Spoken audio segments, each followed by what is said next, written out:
بسم اللہ الرحمن الرحیم۔ آج جس اہم عنوان پر گفتگو کرنا چاہوں گا وہ ہے پیارے پیغمبر صلی اللہ علیہ وسلم کی نکاح والی سنت،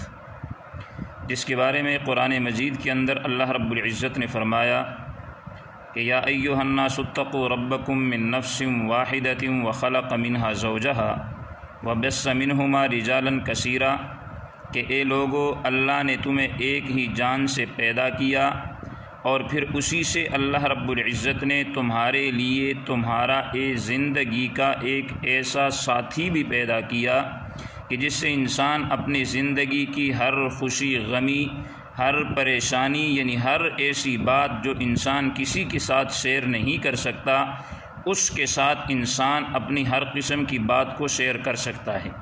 اس لیے پیارے پیغمبر صلی اللہ علیہ وسلم نے فرمایا کہ یا معشر الشباب، اے نوجوانوں کی جماعت، من استطاع منکم الباءۃ فلیتزوج، کہ جو شخص تم میں سے طاقت رکھے تو اس کو چاہیے کہ وہ شادی کر لے۔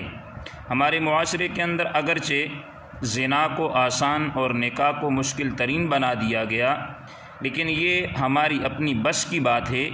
اگر ہم یہ چاہیں کہ ہم حضور کی سنت کو عام کریں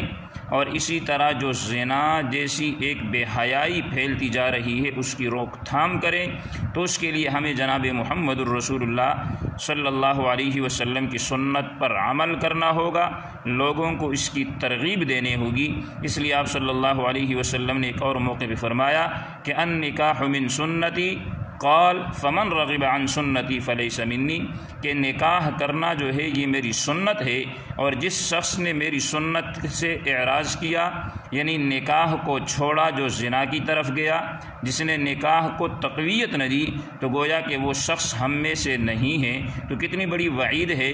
تو آئیے ہم بھی یہ عہد کریں کہ انشاءاللہ ہم اس سنت کو عام کریں گے، اور جو دیگر چیزیں جن سے حضور علیہ السلام کی دین کو نقصان ہوتا ہے ان کو ختم کریں گے، ان سے خود بھی بچیں گے، دوسروں کو بھی بچنے کی دعوت دیں گے۔ اللہ ہمیں آپ صلی اللہ علیہ وسلم کی سنتوں پر عمل کرنے کی توفیق عطا فرمائے۔ وآخر دعوانا ان الحمد للہ رب العالمین۔